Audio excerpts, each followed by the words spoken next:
ترمذی کی روایت ہے، بنی اسرائیل میں ایک نوجوان تھا کفل، روزانہ نئی لڑکی اپنے کمرے میں لاتا تھا، شراب اور لڑکی اس کی زندگی تھی۔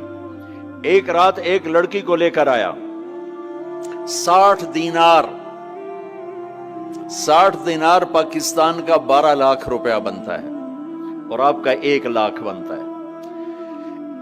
1 لاکھ رینڈ دے کر وہ ایک لڑکی کو لے کر آتا ہے۔ جب کمرہ بند کیا تو دیکھا وہ لڑکی رو رہی تھی، تو کفل کہتا ہے میں زبردستی تو نہیں لے کر آیا، ڈیل کر کے لایا ہوں۔ تو وہ روتے بولی، کفل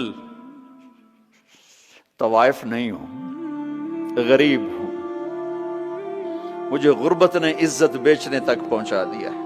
وہ لڑکی رونے لگی، کفل عزت دار ہوں، مجھے غربت نے طوائف بنا دیا ہے۔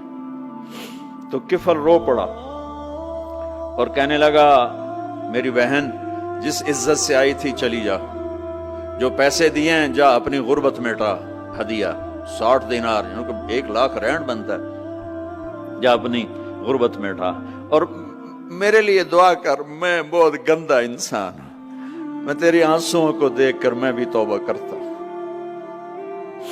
وہ لڑکی گھر پہنچی، پیچھے کفل مر گیا، اس کو نہیں پتا موت آئی کھڑی ہے سر پہ، وہ مر گیا۔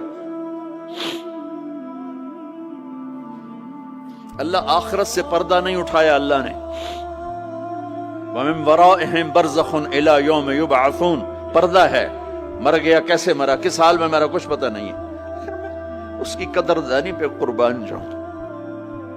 کل اگر یہ مردہ ملتا نا اپنے گھر میں، اس کو کسی نے اٹھانا نہیں تھا، کمرے میں ہی دبا دینا تھا، وہیں پتھروں میں اس کو دبا دینا تھا، یہ ایسا انسان تھا، لیکن وہ تو توبہ کر چکا تھا۔ اور توبہ کے بعد کی زندگی 15 منٹ، آدھا گھنٹہ، گھنٹہ، سوا گھنٹہ، 2 گھنٹے ہے، اور 30 سال کی زندگی زنا اور شراب میں ہے، اور آدھے گھنٹے کی زندگی میں صرف نیت کی ہے۔ کل تک تو بھی سورج میں نہیں دیکھا اور موت نے آ کے اٹھا لیا۔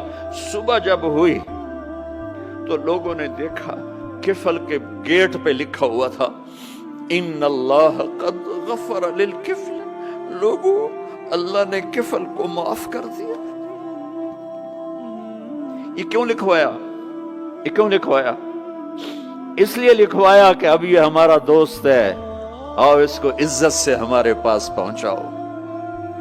یہ شرابی بھی تھا، یہ زانی بھی تھا، یہ سب کچھ تھا، اس سے بڑا قدردان کوئی ہے کہ نیکی کرنے کا ایک دن اس کے پاس نہیں۔ ابھی آج اس نے نیت کی ہے کہ آج کے بعد میں نیک بن کے زندگی گزاروں گا، اور موت نے مہلت نہیں دی، خالی نیت پر میرے اللہ نے کیا کر دیا، اتنا بڑا مین گیٹ پہ نورانی سطر سے لکھا ہوا تھا، ان اللہ قد غفر للکفل، اللہ نے کفل کو معاف کر دیا، یعنی جاؤ اس کو عزت کے ساتھ لے کر آؤ اور میرے دربار میں پہنچاؤ، یہ اللہ ہے۔ میرے عزیزو، اللہ کے واسطے اپنے اللہ سے دوستی کر لو، اپنے اللہ کو اپنا بنا لو۔